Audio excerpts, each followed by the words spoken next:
ಸ್ನೇಹಿತರೆ ನಮಸ್ತೆ. ಸಂಕಲ್ಪ ಅಕಾಡೆಮಿ ಧಾರವಾಡದಿಂದ ನಾನು ವಿಠಲ್. ಮೊನ್ನೆ 14/9/2025 CDS ಪರೀಕ್ಷೆಯಲ್ಲಿ ಒಂದು ಪ್ರಶ್ನೆ ಬಂದದ. First past the post system ಇದಕ್ಕೆ ಸಂಬಂಧಪಟ್ಟಂತ ಯಾವುದು ಸರಿಯಾದ ಹೇಳಿಕೆ ಇದೆ ಅಂತ ಹೇಳಿ. ಅದಕ್ಕೆ ಸಂಬಂಧಪಟ್ಟ ಹಾಗೆ ತುಂಬಾ ಚೆನ್ನಾಗಿ ಇವತ್ತಿನ ದಿವಸ ನಾನು ಡಿಸ್ಕಸ್ ಮಾಡ್ತಾ ಇದ್ದೆ. ದಯವಿಟ್ಟು ಕೊನೆ ತನಕ ಕೇಳಿಸ್ಕೊಳ್ಳಿ. ವೋಟಿಂಗ್ ಸಿಸ್ಟಮ್ ಅದ. ಕ್ವಶನ್ ಏನದ ಅಂತಂದ್ರೆ, which one of the following features is correct about the first past the post system of election? First past the post system election ಸಂಬಂಧಪಟ್ಟ ಹಾಗೆ ಈ ಕೆಳಗಿನ ಯಾವ ಲಕ್ಷಣಗಳು ಸರಿಯಾಗಿದ್ದಾವೆ ಅಂತ ಹೇಳಿ. ಸ್ನೇಹಿತರೆ, ಈ ಕ್ವಶನ್ಗೆ ಆನ್ಸರ್ ಕಂಡುಕೊಳ್ಳೋಕ್ಕಿಂತ ಮುಂಚಿತವಾಗಿ first past the post system ಹೀಗಂದ್ರೆ ಏನು ಅನ್ನೋದನ್ನ ತಿಳಿದುಕೊಂಡ್ರೆ ಇದ್ರ ರಿಲೇಟೆಡ್ ನೆಕ್ಸ್ಟ್ ಕ್ವಶನ್ ಪೇಪರ್ ದಲ್ಲಿ ಬೇರೆ ಬಂದ್ರೂ ಸಹ ನಾವು ಸುಲಭವಾಗಿ ಆನ್ಸರ್ ಅನ್ನ ಹಾಕಬಹುದು. ಹೀಗಾಗಿ ಮೊದಲಿಗೆ first past the post system ಅಂದ್ರೆ ಏನು ಅಂತಕ್ಕಂಥದ್ದನ್ನ ನೋಡ್ತಾ ಬರೋಣ. ಇದನ್ನ ಸಿಂಪಲ್ ಆಗಿ FETP ಅಂತ ನಾವು ಕರಿತೀವಿ. ಯಾವುದೇ ಒಂದು ರಾಷ್ಟ್ರ FETP ಚುನಾವಣಾ ವಿಧಾನವನ್ನ ಅಳವಡಿಸ್ಕೊಂಡಿತ್ತು ಅಂದ್ರ, ಅಥವಾ first past the post voting system ಅಳವಡಿಸ್ಕೊಂಡಿತ್ತು ಅಂತಂದ್ರ ಈ ಕೆಳಗಿನ ಕಂಡೀಷನ್ಸ್ಗಳು ಅದಕ್ಕೆ ಅಪ್ಲೈ ಆಗ್ತಾವ. ಈ ವಿಧಾನಗಳು ಅದಕ್ಕೆ ಅಪ್ಲಿಕೇಬಲ್ ಆಗ್ತಾವ. ಮೊದಲನೇದಾಗಿ ಈ FETP ಅಂತಕ್ಕಂಥ ಚುನಾವಣಾ ವಿಧಾನವನ್ನ ನಾವು ಯಾವ ರಾಷ್ಟ್ರದಿಂದ ಎರವಲು ಪಡೆದುಕೊಂಡು ಬಂದಿದ್ದೀವಿ ಅಂತಂದ್ರ ಬ್ರಿಟಿಷ್ ಸಂವಿಧಾನದಿಂದ. ಎರಡನೇದಾಗಿ FETP ಈ ಕಾನ್ಸೆಪ್ಟ್, ಈ ಚುನಾವಣಾ ವಿಧಾನ ಅಳವಡಿಸ್ಕೊಂಡಿರ್ತಕ್ಕಂಥ ರಾಷ್ಟ್ರದಲ್ಲಿ ಒಂದು ಮತಕ್ಷೇತ್ರದಿಂದ, ಒಂದು ಕಾನ್ಸ್ಟಿಟ್ಯೂನ್ಸಿಯಿಂದ ಒಬ್ಬ ಅಭ್ಯರ್ಥಿಯನ್ನ ಮಾತ್ರ ಇಲ್ಲಿ ಆಯ್ಕೆ ಮಾಡ್ಲಾಗ್ತದ. ಕೇವಲ ಒಬ್ಬ ಅಭ್ಯರ್ಥಿಯನ್ನ ಮಾತ್ರ ಆಯ್ಕೆ ಮಾಡ್ತೀವಿ ನಾವು.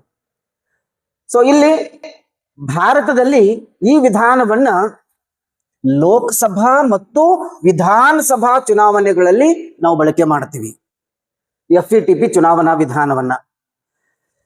ಚುನಾವಣಾ ಉದ್ದೇಶಕ್ಕಾಗಿ ಇಡೀ ರಾಷ್ಟ್ರವನ್ನ ಭೌಗೋಳಿಕವಾಗಿ ಸಣ್ಣ ಸಣ್ಣ ಘಟಕಗಳನ್ನಾಗಿ ನಾವು ವಿಂಗಡಣೆ ಮಾಡ್ತೀವಿ. ಅಂದ್ರೆ ಸ್ಮಾಲ್ ಯೂನಿಟ್ಸ್ ಗಳನ್ನಾಗಿ ವಿಂಗಡಣೆ ಮಾಡ್ತೀವಿ. ಆ ಒಂದೊಂದು ಯೂನಿಟ್ಗೆ ಅಥವಾ ಆ ಒಂದೊಂದು ಘಟಕಕ್ಕೆ ಕಾನ್ಸ್ಟಿಟ್ಯೂನ್ಸಿ ಮತಕ್ಷೇತ್ರ ಅಂತ ಕರಿತೀವಿ. ಧಾರವಾಡ ಲೋಕಸಭಾ ಮತಕ್ಷೇತ್ರ, ಬೆಳಗಾವಿ ಲೋಕಸಭಾ ಮತಕ್ಷೇತ್ರ, ಕಲಬುರಗಿ ಲೋಕಸಭಾ ಮತಕ್ಷೇತ್ರ ಅಂತೇಳಿ ಮಾಡಿರ್ತೀವಿ. ಅಂದ್ರೆ ಭಾರತದಲ್ಲಿ 543 ಲೋಕಸಭಾ ಮತಕ್ಷೇತ್ರಗಳು ಇದ್ರ ಕರ್ನಾಟಕದಲ್ಲಿ 224 ವಿಧಾನಸಭಾ ಮತಕ್ಷೇತ್ರಗಳು ಇದಾವ. ಈ ಲೋಕಸಭಾ ಮತ್ತು ವಿಧಾನಸಭೆಗಳಲ್ಲಿ ಸದಸ್ಯರನ್ನ ಆಯ್ಕೆ ಮಾಡ್ಬೇಕಾಗಿತ್ತಂದ್ರ ಯಾವ ಚುನಾವಣಾ ವಿಧಾನ ನಾವು ಉಪಯೋಗ ಮಾಡ್ಕೊಳ್ತೀವಿ ಅಂತಂದ್ರ FETP ಚುನಾವಣಾ ವಿಧಾನ. ಮಿತ್ರರೇ, ಇನ್ನೊಂದು ನೆಕ್ಸ್ಟ್ ಕಾನ್ಸೆಪ್ಟ್ ಇಲ್ಲಿ ಏನಪ್ಪಾ ಅಂತಂದ್ರೆ, 5ನೇದಾಗಿ ಮತದಾರನು ಅಭ್ಯರ್ಥಿಗೆ ಮತ ನೀಡುತ್ತಾನೆ. ಕ್ಯಾಂಡಿಡೇಟ್ಸ್ಗೆ ನಾವು ಇಲ್ಲಿ ವೋಟ್ ಹಾಕ್ತಿವಿ, ಜೊತೆಗೆ ಪಕ್ಷಕ್ಕೂ ಸಹ ವೋಟ್ ಹಾಕ್ತಿವಿ. ಇನ್ನೊಂದು ಕಾನ್ಸೆಪ್ಟ್ ಅದ FETP ಜೊತೆಗೆ PR ಕಾನ್ಸೆಪ್ಟ್ ಅದ, ಪ್ರಪೋರ್ಷನಲ್ ರೀಪ್ರೆಸೆಂಟೇಷನ್. ಕೆಲವು ರಾಷ್ಟ್ರಗಳು, ಉದಾಹರಣೆಗೆ ನೆದರ್ಲ್ಯಾಂಡ್ ಆಗಿರ್ಬೋದು, ಇಸ್ರೇಲ್ ಆಗಿರ್ಬೋದು, ಅವು ಪ್ರಪೋರ್ಷನಲ್ ರೀಪ್ರೆಸೆಂಟೇಷನ್ ಆಧಾರದ ಮೇಲೆ ಆ ರಾಷ್ಟ್ರದಲ್ಲಿ ಸದಸ್ಯರನ್ನ ಆಯ್ಕೆ ಮಾಡ್ತಾವು. ನಾವು FETP ಅಳವಡಿಸ್ಕೊಂಡಿದ್ದೀವಿ. FETP ದೊಳಗಡೆ ನಾವು ವೋಟನ್ನ ಅಭ್ಯರ್ಥಿಗೂ ಹಾಕ್ತಿವಿ, ಪಕ್ಷಕ್ಕೂ ಹಾಕ್ತಿವಿ. ಹಾಗೂ ಅಭ್ಯರ್ಥಿಯು ಯಾವ ಪಕ್ಷದಿಂದ ಸ್ಪರ್ಧೆ ಮಾಡಿರುತ್ತಾನೋ ಅಂತಹ ಪಕ್ಷವು ಒಟ್ಟು ಮತಗಳ ಪ್ರಮಾಣಕ್ಕಿಂತ, ಅದು ಟೋಟಲ್ ಎಷ್ಟು ವೋಟ್ ಸೇರ್ ಪಡ್ಕೊಂಡಿರ್ತದಲ್ಲ ಅದೇ ಅನುಪಾತದಲ್ಲಿ ಹೆಚ್ಚು ಸ್ಥಾನಗಳನ್ನ ಪಡೆದಿರಬಹುದು. ಇಲ್ಲೇನ್ ಹೇಳಕ್ಕಿರ್ತದ ಅಂತಂದ್ರ, ವೋಟ್ ಸೇರಿಂಗ್ ಏನಿರ್ತದಲ್ಲ ಅದಕ್ಕಿಂತ ಹೆಚ್ಚು ಸೀಟ್ಗಳು ಬಂದಿರಬಹುದು. ಲೋಕಸಭಾ ಅಥವಾ ವಿಧಾನಸಭೆಗಳಲ್ಲಿ ಸದಸ್ಯರ ಸ್ಥಾನಗಳು ಹೆಚ್ಚು ಬಂದಿರಬಹುದು. ಒಂದು ಬೆಸ್ಟ್ ಎಕ್ಸಾಂಪಲ್ಸ್ ಕೊಡ್ತೀನಿ, ಸರಿಯಾಗಿ ಕೇಳಿಸ್ಕೊಡ್ರಿ. ಉದಾಹರಣೆಗೆ 1984 ಲೋಕಸಭಾ ಚುನಾವಣೆಯಲ್ಲಿ ಕಾಂಗ್ರೆಸ್ ಪಕ್ಷ 543 ಲೋಕಸಭಾ ಮತಕ್ಷೇತ್ರದಲ್ಲಿ ಅಥವಾ 543 ಸದಸ್ಯರಲ್ಲಿ 415 ಲೋಕಸಭಾ ಸದಸ್ಯರನ್ನ ಕಾಂಗ್ರೆಸ್ ನಿಂದ ಆಯ್ಕೆ ಮಾಡಿದ್ರು ಜನ. ಕಾಂಗ್ರೆಸ್ ಪಕ್ಷ 415 ಸ್ಥಾನಗಳನ್ನು ಪಡೆದುಕೊಂಡಿತ್ತು. ಅಂದ್ರೆ 543 415 ಅಂದ್ರೆ ಇದು 80% ಸ್ಥಾನಗಳನ್ನ ಕೇವಲ ಕಾಂಗ್ರೆಸ್ ಒಂದೇ ಪಕ್ಷ ಪಡೆದುಕೊಂಡಿತ್ತು. ಆದ್ರೆ ಇಂಟ್ರೆಸ್ಟಿಂಗ್ ಪಾಯಿಂಟ್ ಏನಂತಂದ್ರೆ, ಕಾಂಗ್ರೆಸ್ ಆ ಎಲೆಕ್ಷನ್ ದೊಳಗಡೆ ವೋಟ್ ಶೇರಿಂಗ್ ಎಷ್ಟಿತ್ತು ಅಂತಂದ್ರ ಕೇವಲ 48%. ಮತಗಳ ಪ್ರಮಾಣ ಅದು ತುಂಬಾ ಕಡಿಮೆ ಅದ, 50% ಕ್ರಾಸ್ ಆಗಿಲ್ಲ. ಆದ್ರೆ ಸ್ಥಾನಗಳ ಸಂಖ್ಯೆ, ಲೋಕಸಭಾ ಸದಸ್ಯರ ಸ್ಥಾನಗಳ ಸಂಖ್ಯೆ 80%, 415 ಸ್ಥಾನಗಳನ್ನು ಪಡೆದುಕೊಂಡಿದೆ. ಅಂದ್ರೆ ಒಂದು ನೆನಪಿಟ್ಕೊಳ್ಳಿ, FETP ಚುನಾವಣಾ ವಿಧಾನದಲ್ಲಿ ಯಾವುದೇ ಒಂದು ಪಕ್ಷ ಎಷ್ಟು ಮತಗಳ ಹಂಚಿಕೆಯನ್ನ, ಎಷ್ಟು ವೋಟ್ ಶೇರಿಂಗ್ ಪಡೆದುಕೊಂಡಿರುತ್ತದೆಯೋ ಅದೇ ಪ್ರಮಾಣದಲ್ಲಿ ಸ್ಥಾನಗಳನ್ನ ಪಡೆದುಕೊಂಡಿರುವುದಿಲ್ಲ. ಇದೇ ಇಲ್ಲಿದ ವಿಶೇಷತೆ. ಸೊ ನೆಕ್ಸ್ಟ್ ಲಾಸ್ಟ್ ಪಾಯಿಂಟ್ ಏನಂತಂದ್ರೆ, FETP ಚುನಾವಣಾ ವಿಧಾನ ಅಳಿಸ್ಕೊಂಡಿರ್ತಕ್ಕಂಥ ರಾಷ್ಟ್ರದಲ್ಲಿ ಕೊನೆ ಪಾಯಿಂಟ್, ಒಂದು ಮತಕ್ಷೇತ್ರದಲ್ಲಿ ಚಲಾವಣೆಯಾದ ಒಟ್ಟು ಮತಗಳಲ್ಲಿ ಅತಿ ಹೆಚ್ಚು ಮತಗಳನ್ನ, ಇದು ಪಾಯಿಂಟ್ ಇಲ್ಲಿ, ಅತಿ ಹೆಚ್ಚು ಮತಗಳನ್ನ, ಬಹುಮತ ಅಂತ ಹೇಳ್ತಾ ಇಲ್ಲ, ಮೆಜಾರಿಟಿ ಅಂತ ಹೇಳ್ತಾ ಇಲ್ಲ. ಮೆಜಾರಿಟಿ ಅಂತಂದ್ರೆ ಚಲಾವಣೆಯಾದ ಮತಗಳಲ್ಲಿ 100 ವೋಟ್ ಚಲಾವಣೆ ಆಗಿದಾವ, ಅದರಲ್ಲಿ 50 ಪ್ಲಸ್ 1 ವೋಟ್ ಆಯ್ತು ಅಂದ್ರೆ ಅದು ಮೆಜಾರಿಟಿ ಆಯ್ತು.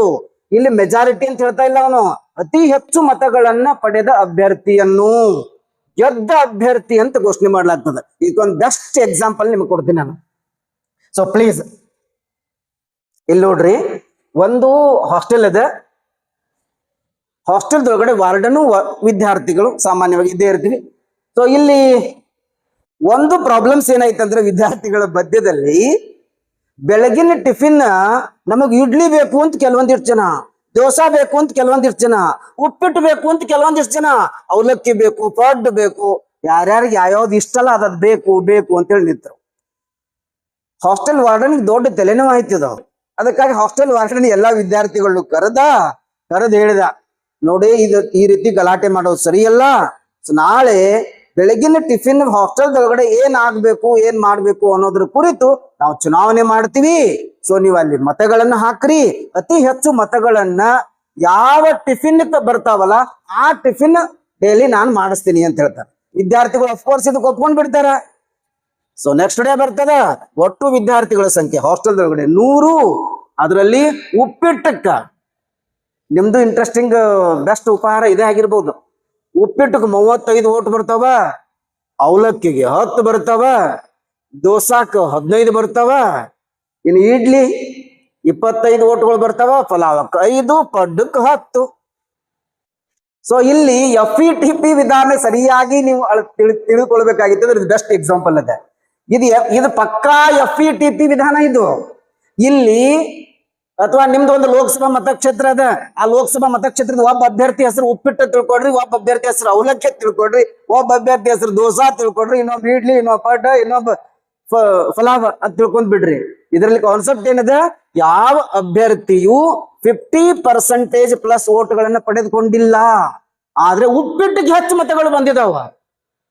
ಉಪ್ಪಿಟ್ಟಿಗೆ ಹೆಚ್ಚು ಮತಗಳು ಬಂದಿದಾವ ಅಂದ್ರೆ, ಸೊ ಇಲ್ಲಿ ಏನ್ ಮಾಡಿದ್ರು ಅಂದ್ರೆ, ಟಿಫಿನ್ ಹಾಸ್ಟೆಲ್ ವಾರ್ಡನ್ ಹೇಳಿದ ಉಪ್ಪಿಟ್ಟಿಗೆ ಹೆಚ್ಚು ಮತಗಳು ಬಂದಿದಾವ, ಹೀಗಾಗಿ ನಾಳಿಂದ ಟಿಫಿನ್ ಹಾಸ್ಟೆಲ್ದೊಳಗಡೆ ಉಪ್ಪಿಟ್ಟು ಇರ್ತೈತಿ ಅಂತ ಹೇಳಿ.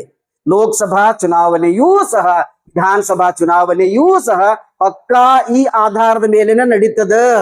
ಒಟ್ಟು ಚಲಾವಣೆಯಾದ ಮತಗಳಲ್ಲಿ ಅತಿ ಹೆಚ್ಚು ಮತಗಳು 50% ಪ್ಲಸ್ 1 ಅಲ್ಲ, ಅತಿ ಹೆಚ್ಚು ಮತಗಳು ಯಾವ ಪಕ್ಷಕ್ಕೆ ಬಂದಿರ್ತಾವಲ್ಲ ಅಥವಾ ಯಾವ ಅಭ್ಯರ್ಥಿಗೆ ಬಂದಿರ್ತಾವಲ್ಲ ಅದೇ ಅಭ್ಯರ್ಥಿಯನ್ನ ವಿಜೇತ ಅಭ್ಯರ್ಥಿ ಅಥವಾ ಗೆದ್ದ ಅಭ್ಯರ್ಥಿ ಅಂತ ನಾವು ಡಿಕ್ಲೇರ್ ಮಾಡ್ತೀವಿ.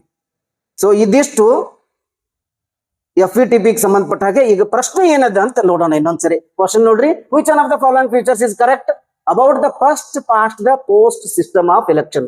ಈ ಕೆಳಗಿನವುಗಳಲ್ಲಿ ಯಾವ ಲಕ್ಷಣ first past the post system ಸಂಬಂಧಪಟ್ಟಂಗೆ ಸರಿಯಾಗದ ಅಂತ ಹೇಳಿ. ಒಂದೇದು, candidate who wins may not get the majority of votes. ಅಂದ್ರ ಗೆದ್ದ ಅಭ್ಯರ್ಥಿಗೆ ಬಹುಮತದ ಮತಗಳು ಸಿಗದಿರಬಹುದು, ಮೆಜಾರಿಟಿ ಬೇಕಾಗಿಲ್ಲತ್ತ. ಸೊ ಅರ್ಥ ಆಯ್ತಾ? ಸ್ವಲ್ಪ ಹಿಂದಿನ ಸ್ಲೈಡ್ಗೆ ಹೋಗ್ರಿ, ವಿಚಾರ ಮಾಡ್ರಿ. ಬಹುಮತದ ಮತಗಳು ಬೇಕಾಗಿಲ್ಲ ಅಂದ್ರೆ 50% ಪ್ಲಸ್ ವೋಟ್ ಬೇಕಾಗಿಲ್ಲ ಅಂತನು. ಹೆಚ್ಚು ಕಡಿಮೆ ಆನ್ಸರ್ ಇದೇ ಇರಬಹುದು ಅಂತ ಅನ್ಕೊಳ್ತೀನಿ ನಾನು. ಆದ್ರೆ ನೆಕ್ಸ್ಟ್ 3 ಪಾಯಿಂಟ್ ಏನದಾವ್ ನೋಡ್ರಿ, 3 ಆಪ್ಷನ್ ಏನದಾವ ಅಂತ ನೋಡ್ಕೊಡ್ರಿ. 50% ಪ್ಲಸ್ ಬೇಕಾಗಿಲ್ಲ, ಹೆಚ್ಚು ಮತಗಳನ್ನ ಪಡೆದ್ರೆ ಅವನ ಗೆದ್ದ ಅಭ್ಯರ್ಥಿ ಆಗ್ತಾನ ಅನ್ನೋದ್ರ ಬಗ್ಗೆ ಡಿಸ್ಕಷನ್ ಮಾಡಿದೀವಿ. ಪ್ಲೀಸ್ ನೋಡ್ರಿ next. More than 1 representative may be elected from 1 constituency. So ಆಗಲೇ ಹೇಳಿದೀನಿ ನಾನು, ಒಂದು ಮತಕ್ಷೇತ್ರದಿಂದ ಕೇವಲ ಒಬ್ಬ ಅಭ್ಯರ್ಥಿಯನ್ನ ಆಯ್ಕೆ ಮಾಡ್ಲಾಗ್ತದ. ಹೀಗಾಗಿ ಅಫ್ಕೋರ್ಸ್ 2ನೇ ಆಪ್ಷನ್ ತಪ್ಪು. Voters vote for the party not the candidate. FETP ವಿಶೇಷತೆನೇ ಅದೇ ಅದ. ಇಲ್ಲಿ ಅಭ್ಯರ್ಥಿಗೂ ಮತ ಹಾಕ್ತಿವಿ, ಪಕ್ಷಕ್ಕೂ ಮತ ಹಾಕ್ತಿವಿ. ಅವೇನ್ ಹೇಳ್ತಾನೆ ಇಲ್ಲಿ, voters vote for the party. ಮತದಾರ ಕೇವಲ ಪಕ್ಷಕ್ಕೆ ಮತ ಹಾಕ್ತಾನ, ಅಭ್ಯರ್ಥಿಗಲ್ಲಂತ. ಸೊ ಆಫ್ ಕೋರ್ಸ್ ಇದು ರಾಂಗ್.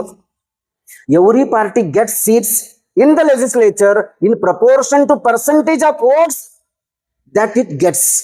ಪ್ರತಿಯೊಂದು ಪಕ್ಷವು ಶಾಸಕಾಂಗದಲ್ಲಿ ಅದು ಎಷ್ಟು ಪ್ರಮಾಣದ ಮತಗಳನ್ನು ಪಡೆದಿರುತ್ತದೆಯೋ ಅದೇ ಪ್ರಮಾಣದಲ್ಲಿ ಸ್ಥಾನಗಳನ್ನ ಅಥವಾ ಸದಸ್ಯರನ್ನ ಗೆದ್ದುಕೊಂಡಿರ್ತದ ಅಂತ ಹೇಳಿ, ಅಭ್ಯರ್ಥಿಗಳು ಗೆದ್ದಿರ್ತಾರ ಅಂತ ಹೇಳಿ. ಸೊ ಈ ಪಾರ್ಟ್ ಹಿಂಗ ಆಗಂಗಿಲ್ಲ ಅಂತ ಹೇಳಿ ನಾವು ಡಿಸ್ಕಷನ್ ಮಾಡಿದೀವಿ. ಮತಗಳ ಸಂಖ್ಯೆ ಇಂದಿರಾ ಗಾಂಧಿದು 1984 ಏನಾಯ್ತು ಅನ್ನೋದು ಎಕ್ಸಾಂಪಲ್ ಕೊಟ್ಟನಿಲ್ಲ.